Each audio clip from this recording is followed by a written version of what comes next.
Olá, sejam bem-vindos. Eu sou a Mariana e hoje vou mostrar para vocês e fazer um aulão também com este aqui, que é o tarô do Divino. Esse tarô atualmente ele tá como um dos mais vendidos aí na Amazon. E antes de começar, vou contar minha história com ele, porque eu tenho dois tarôs do Divino. Mas é claro, um eu comprei bem antes, então ele é a versão em inglês, mas ano passado saiu a versão em português. E sim, eu vi algumas diferenças, principalmente no material da carta. O em inglês, ele é da editora Clarkson Potter. E o em português saiu pela editora Mantra. E aqui não sei se vocês vão estar conseguindo ver a diferença, apesar das caixinhas serem bem parecidas. Essa aqui é do importado. Ela tem uma espécie de ramificações, sabe? Aqui ela até faz um barulhinho. Às vezes, se você passa o dedo assim, né, tem uns relevinhos. Essa aqui que é em português, não, ela é lisinha, né? Mas aqui, nessas partes brilhantes, você sente um relevo. Mas essa aqui, ela tem uma textura. E essa textura a gente também vê nas cartas. Uma outra diferença, que é um detalhe, assim, besta, é que essa, ela abre de assim, vem com livrinho também, e aqui estão as cartas. A versão em português, ela abre assim, vem o livrinho também, que eu já tirei, na verdade, tá aqui do lado, este livrinho aqui, que vem o tarô do Divino, e vem as cartas também. A gente vê um pouco a diferença na cor aqui, né, dos papelões, né, do fundo. Aí vou ligar outra câmera aqui para vocês verem um pouco a diferença do material das duas cartas, né, que difere a versão em português para a versão em inglês, a versão importada. Essa aqui é a versão em português, a gente vê que ela é bem lisinha, a imagem tá ótima também. E essa aqui é a versão importada. Ó, a gente vê ela um pouquinho mais fosca do que a versão aqui em português. E ela tem essa texturinha, ó. Acho que aqui dá pra ver melhor aqui a textura, que é a mesma textura da caixa. Tá vendo? Ela tem essa textura em todas as cartas. Já a versão em português, não. Ela é bem lisa.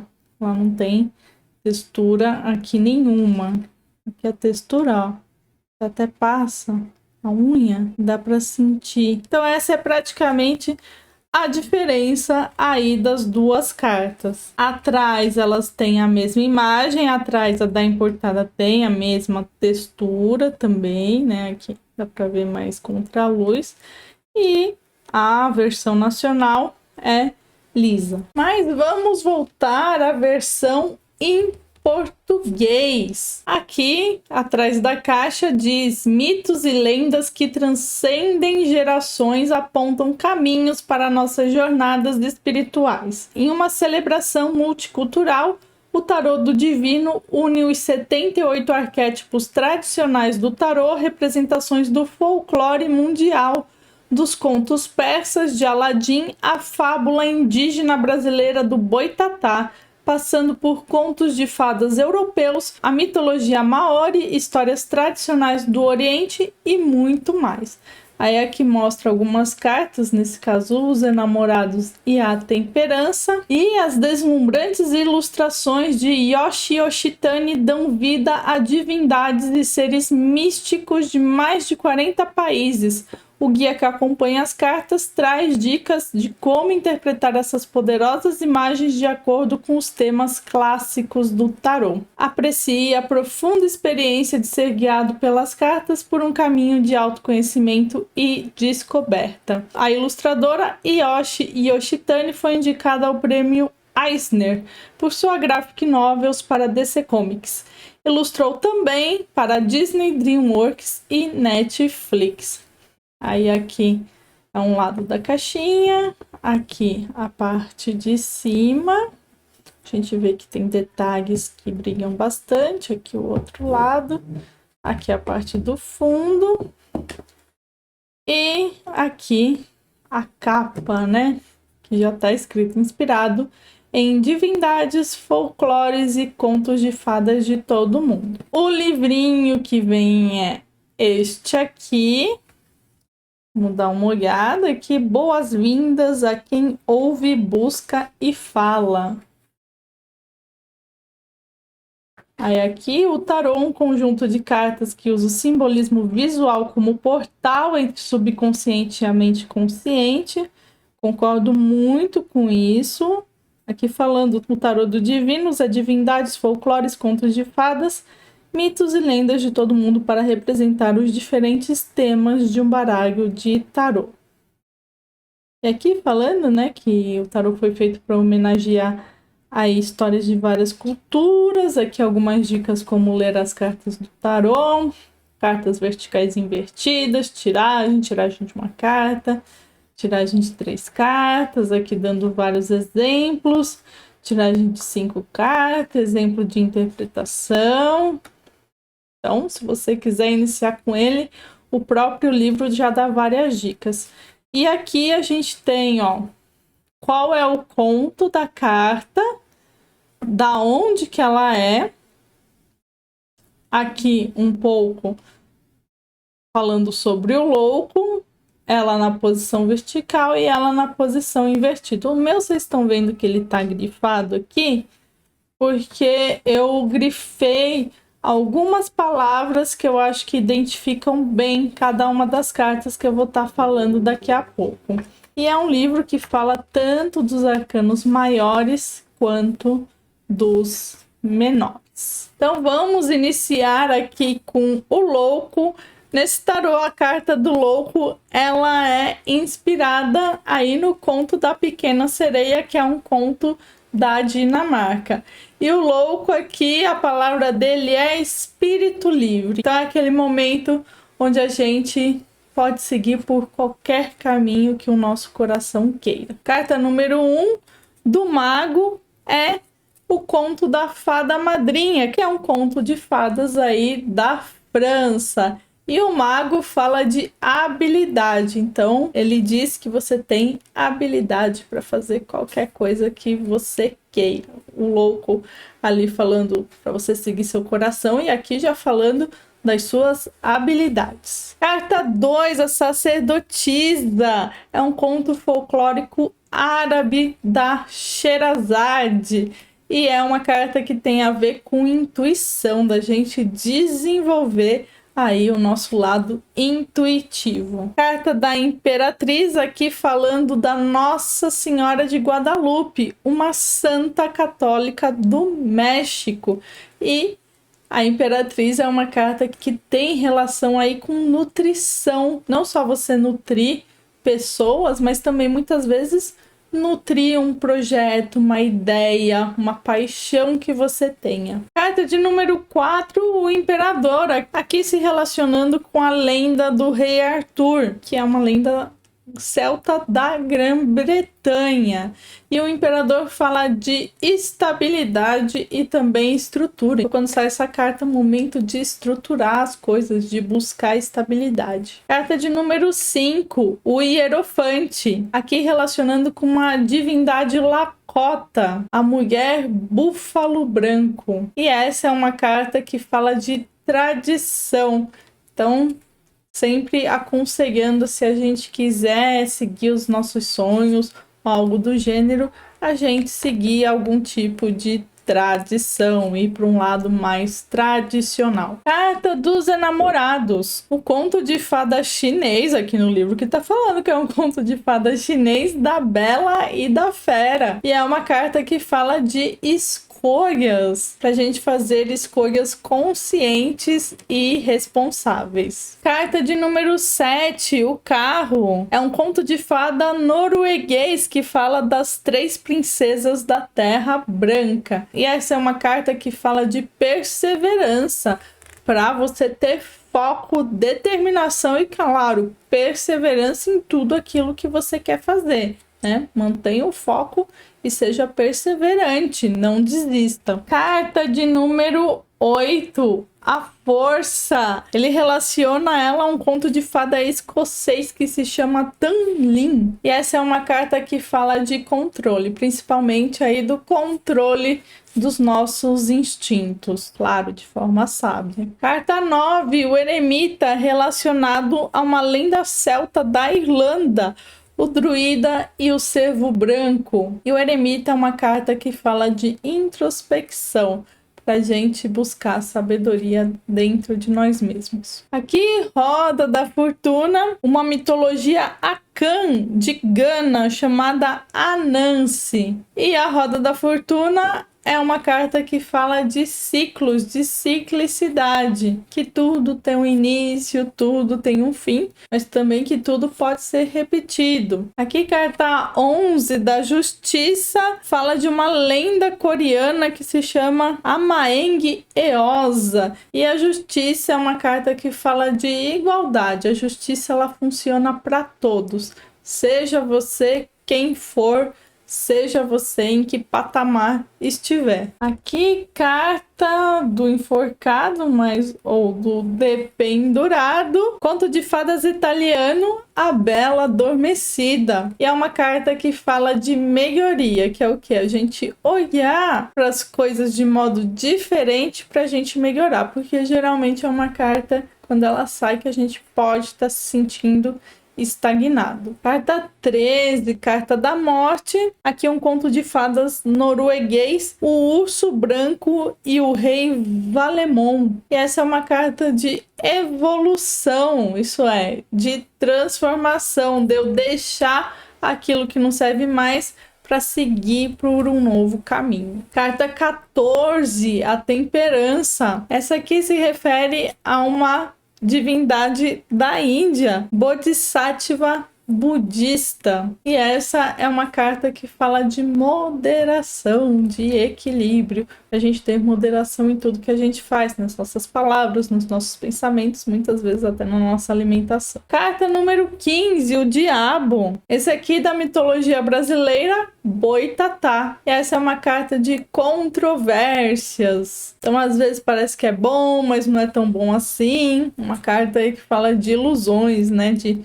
cuidado com enganos. Agora a carta da torre.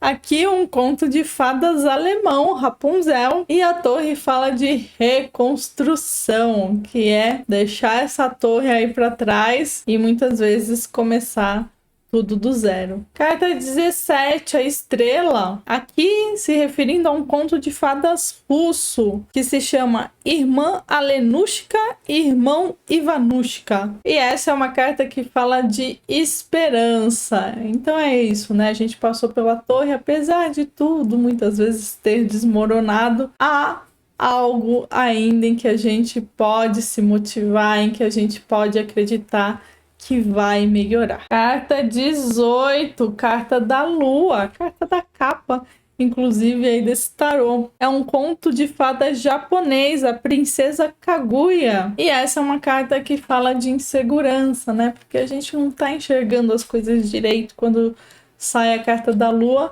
Então, para lidar com essa insegurança, a gente tem que ser muito firme na nossa intuição. É aqui, carta 19, representando a divindade egípcia, Ra, o deus Sol. E o Sol é uma carta de vitalidade, de iluminação, de consciência, de alegria. Arcano 20, o julgamento, se referindo a uma mitologia chinesa, Sun Wukong, o rei macaco. E essa é uma carta que fala de novas perspectivas. Então, também aí olhar para o que tem de oportunidade para a gente, olhar para o que tem de novo, voltar a nossa atenção para essas novas oportunidades que estão surgindo. E terminando os arcanos maiores aqui, a gente tem a carta do mundo, falando de uma lenda maori da Nova Zelândia, Hinemoa e Tutanekai. E essa é uma carta de realização.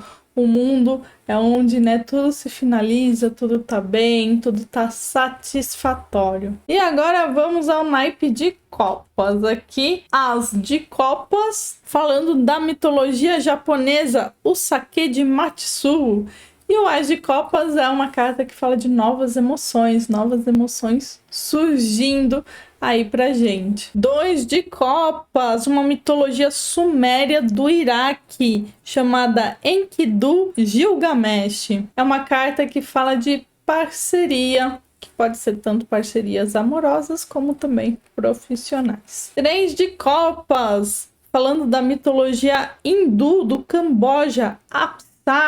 E essa é uma carta de celebrações, né? Alegria, festividade, amizade. Agora, no 4 de Copas, tá falando aqui no livro que é um conto folclórico dinamarquês, mas que é da China. Mas é um conto que se chama O Rouxinol. E o 4 de Copas pode ser uma carta de devaneio, isso é, tô distraído com outras coisas, não com o que realmente importa. 5 de Copas fala de um folclore mexicano que se chama La Llorona. E essa é uma carta que fala de arrependimento, né? Muitas vezes a pessoa se arrependeu de alguma coisa e tá um pouquinho angustiada. 6 de Copas, um conto de fada dinamarquês que se chama A Rainha da Neve. E aqui é uma carta de nostalgia, onde a gente fica lembrando do passado e sempre achando que o passado é melhor que o presente. Mas a dica aqui sempre é, lembre o passado, sinta um pouquinho o gostinho dele, mas vem viver o presente. Não fica preso ao passado, não. 7 de Copas do folclore árabe, Aladim. E essa é uma carta de imaginação. Geralmente aqui ele tá vendo várias lâmpadas, né? Tem várias oportunidades, eu fico imaginando qual que é a melhor, mas não consigo escolher nada. 8 de Copas aqui, lenda hebraica do Egito, Moisés. E é uma carta que fala sobre a busca da verdade. Muitas vezes, né, quando surge essa carta, eu vejo que por mais que eu tenha uma estrutura em algo, parece que aquilo não serve mais, eu quero buscar algo a mais, quero entender mais sobre outras coisas, muitas vezes sobre a minha verdade, né, sobre a verdade das coisas, enfim, aí vai depender da situação. 9 de Copas, um conto folclórico árabe do Irã, Taj al-Muluk e a Princesa Dunya. E essa é uma carta que fala de satisfação, quer dizer, tá tudo bem, tá tudo certo. 10 de Copas, conto folclórico árabe aqui da Pérsia, se chama Jumnar do Mar. E essa carta fala de felicidade doméstica, né? Felicidade aí, que seja na família, na nossa casa. Valete de Copas, mitologia filipina, chamada Bakunawa e as Sete Luas.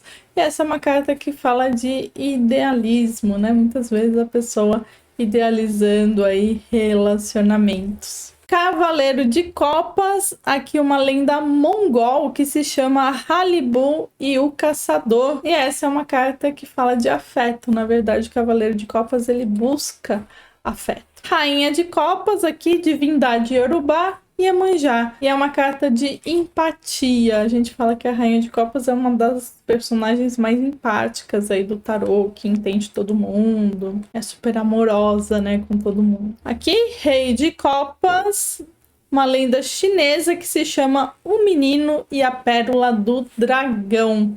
E essa é uma carta que fala de generosidade. Então aí, geralmente, quando sai esse Rei de Copas, pode estar falando de uma pessoa aí muito generosa. Agora vamos ao naipe de ouros.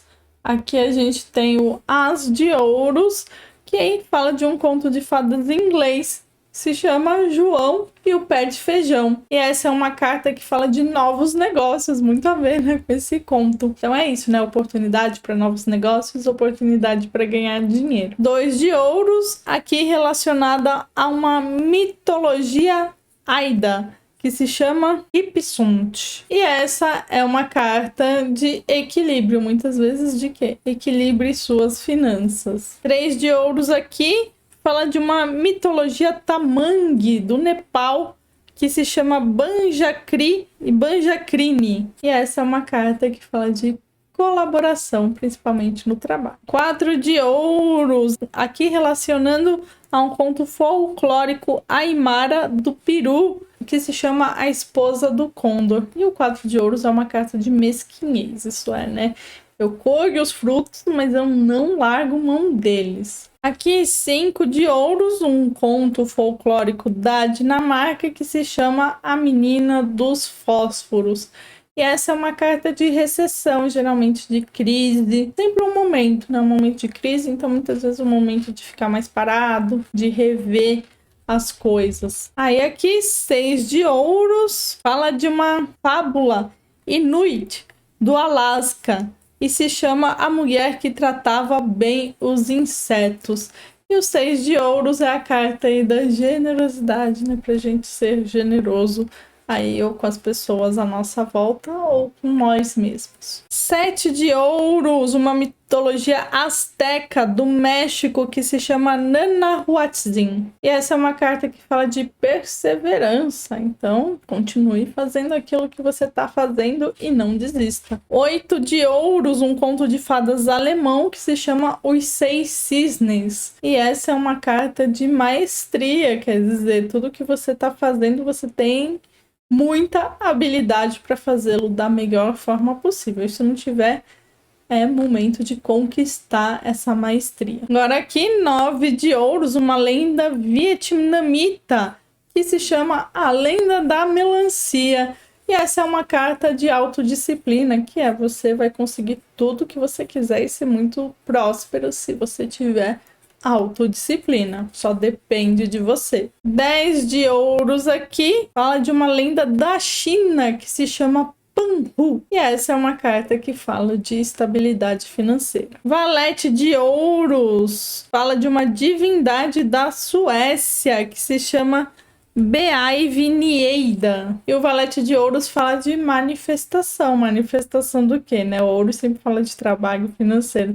Então, manifestação aí do seu trabalho. Começar a trabalhar, começar a plantar alguns frutos. Aqui, Cavaleiro de Ouros, falando de uma divindade Khoikhoi da África do Sul, que se chama Hetse Abibi. E essa é uma carta que fala de trabalho duro. Então, uma pessoa que está se empenhando aí no seu trabalho. Rainha de Ouros, falando de uma divindade do norte da Austrália chamada Aramurunguju. E essa é uma carta que fala pra gente ter os pés no chão, principalmente na hora da gente lidar com o financeiro. Quer dizer, administrar muito bem aí as questões financeiras da nossa vida. O Rei de Ouros aqui se relaciona a uma mitologia iroquesa da América do Norte chamada Hanuná, a tartaruga cósmica. E o Rei de Ouros fala de sucesso. Sucesso que é material. Eu consigo administrar tão bem os meus bens materiais, ou fala pra gente administrar bem os nossos bens materiais, que aí eu consigo o sucesso material. E agora vamos ao naipe de espadas aqui, o naipe que fala da nossa mente, do nosso pensamento e até na nossa comunicação também. E aqui a gente tem uma lenda grega da Turquia que se chama Nó-Górdio. E o Ás de Espadas fala de clareza, para a gente ter clareza aí na nossa mente, nas nossas ideias, de tudo aquilo que a gente quer ou vai fazer. 2 de Espadas aqui fala de um épico hindu chamado Ramayana, lá da Índia. E essa aqui é a Sita. E essa é uma carta que fala de negação. Negação do quê?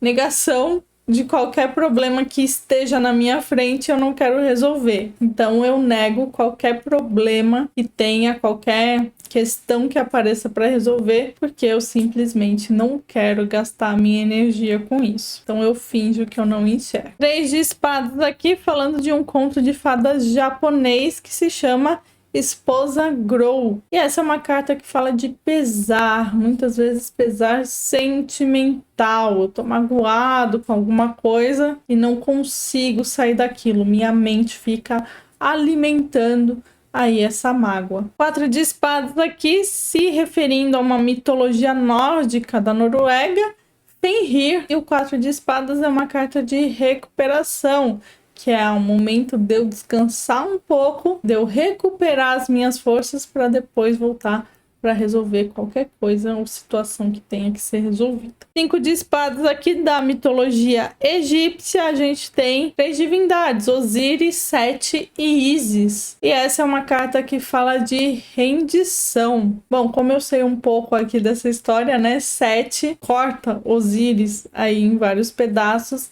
e depois Ísis acha ele, junta meio que tudo. Então aqui 5 de espadas, uma carta de rendição, isso é, né, algum conflito aí que alguém sempre acaba perdendo. 6 de espadas aqui, da mitologia grega, Danae e Perseu. E essa é uma carta que fala de viagens. Muitas vezes essa viagem para se afastar de alguma situação, para a gente tentar ver soluções melhores para depois voltar para tentar resolver ela da melhor forma. 7 de espadas aqui se relacionando a uma lenda Salish do noroeste do Pacífico, que se chama Coyote. E aqui uma carta de estratégia, o 7 de espadas, então não é um momento de bater de frente, mas sim um momento de agir meio que na surdina. 8 de espadas, um conto de fadas francês que se chama Pele de Asno. E o 8 de espadas é uma carta que fala de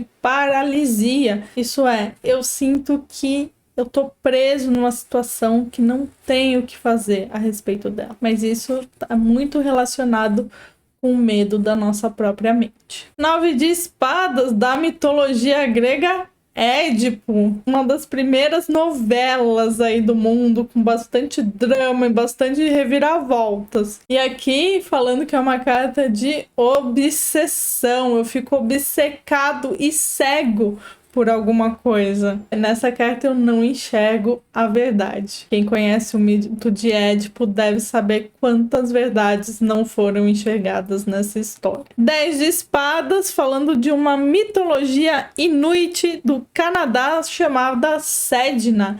E essa é uma carta que fala de laços cortados. Muitas vezes, né, as coisas são pindadas aqui de uma vez por todas. Aqui, Valete de espadas, representado por um conto folclórico árabe da Anatólia, que se chama Princesa Parizade. E essa é uma carta de curiosidade.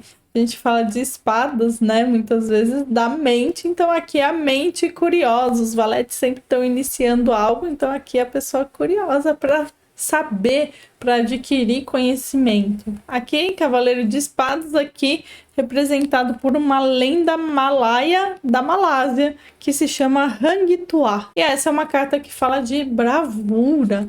O Cavaleiro de Espadas é um dos mais determinados e focados aí do tarô. Ele vai atrás do seu objetivo até o fim e luta por ele, custe o que custar. A Rainha de Espadas aqui fala de um conto folclórico árabe, mas que é da China, que se chama Turandot. E aqui essa rainha fala de uma crítica expressiva. Então essa rainha ela é muito racional.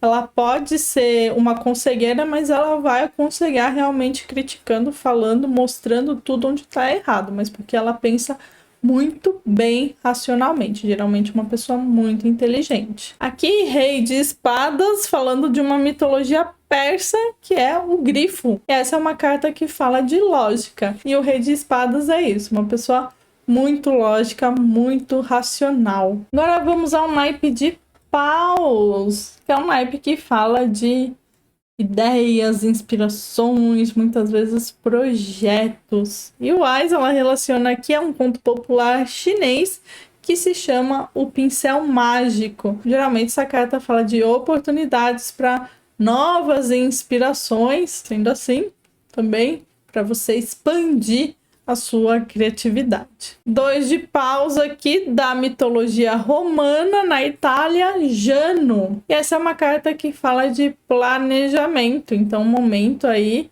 de ter as ideias, mas ir planejando elas, colocá-la no papel, não é já concretizar, mas planejar. Aqui, 3 de paus é um conto de fadas romeno que se chama O Porco Encantado. É uma carta que fala de recompensa. Isso é, aqui eu já coloquei em prática a minha ideia e tô vendo já as recompensas. 4 de paus aqui do épico hindu Mahabharata, da Índia, Mohini e Aravan. E o 4 de paus geralmente vem falar de felicidade, de comemorações, geralmente por causa daquela recompensa que eu já recebi ali no 3 de paus. Agora, 5 de paus aqui, a gente tem também do Mahabharata, um épico hindu da Índia, os Pândavas. E o 5 de paus é uma carta que fala de competição. A gente até vê aqui que tem umas pessoas dando risada. Geralmente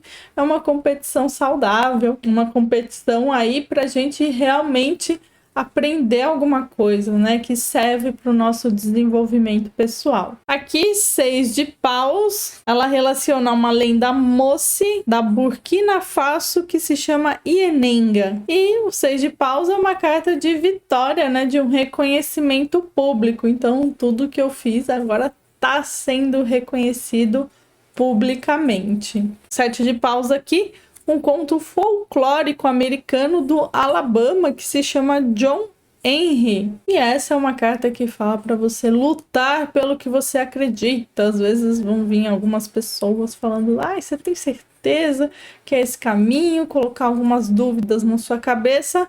Mas aqui fala: lute pelo que você acredita, não desista. Agora aqui, 8 de paus, que é uma lenda da América do Norte que fala do corvo arco-íris.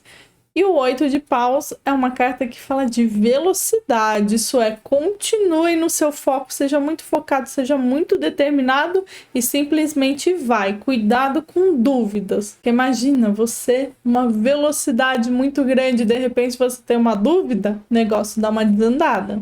9 de paus, um conto de fadas russo chamada Vasilisa. E essa é uma carta de persistência. Isso é, persista naquilo que você acredita, né? Seja teimoso mesmo, seja determinado. Aqui, 10 de paus, uma lenda guarani, que fala que é do Paraguai, que se chama Árvore Timbó. É uma carta que fala de sobrecarga, realmente. Alguém que se sobrecarregou aí com diversas atividades. Muitas vezes é uma carta que indica a delegar mais as coisas. Aqui, valete de paus, uma mitologia nianga da República do Congo que chama Mindo. E o valete de copas fala de entusiasmo. Geralmente aí uma pessoa que está entusiasmada, né, com um novo projeto, com uma nova ideia. Agora, cavaleiro de paus, falando de um conto de fadas norueguês chamado Taterud. E essa é uma carta que fala de temperamento forte. Então, enquanto o cavaleiro lá de espadas, que a gente viu anteriormente, fala de bravura, ele é corajoso, esse aqui tem um temperamento forte. Também é corajoso, mas não é tão focado assim quanto o cavaleiro de espadas, por exemplo. Ele vai mais pela impulsividade e tem que tomar um pouco de cuidado com isso. Aí, rainha de paus aqui, uma divindade havaiana do Havaí que se chama Pele. E essa é uma carta que fala de paixão, de uma pessoa super apaixonada por tudo aquilo que ela faz. E por fim, nossa última carta aqui desse tarô é da mitologia da Ásia Oriental, a Fênix. E essa é uma carta que fala de flexibilidade. Então, quando a gente fala do Rei de Paus, a gente pode falar que, por mais que seja uma pessoa, né, que tenha poder, ele não é tão teimoso assim. Ele vai ser flexível, vai aceitar aí a ideia, as inspirações de outras pessoas, apesar de ele mesmo ser uma pessoa super inspirada. E agora me conta o que você achou desse tarô, o tarô do divino. Tava seguindo aqui o livrinho falando algumas palavras-chave sobre as cartas do tarô. Se você conhece alguns mitos ou algumas histórias que foram colocadas aqui e você conheça sobre tarô, talvez você identifique algumas características relacionando tanto o tarô quanto os mitos. Então deixa aqui nos comentários se você relacionou alguma coisa e o que você achou. Lembrando que se você gostou desse tarô, vou deixar o link da Amazon aqui embaixo, se você quiser adquirir ele. Adquirindo pelo link, você ajuda bastante o canal. Mas você também ajuda a gente aí curtindo o vídeo e também se inscrevendo aqui. E se você quiser ficar sabendo de todos os nossos conteúdos em todas as nossas redes sociais, você pode seguir a gente no canal do WhatsApp. Lá a gente coloca quase que diariamente todos os conteúdos que a gente tem em todas as redes sociais. E se você gostou desse aulão e quer se aprofundar no mundo do tarô, vou deixar os nossos cursos disponíveis aqui na descrição. E muito obrigada por ter assistido até aqui e até o próximo vídeo.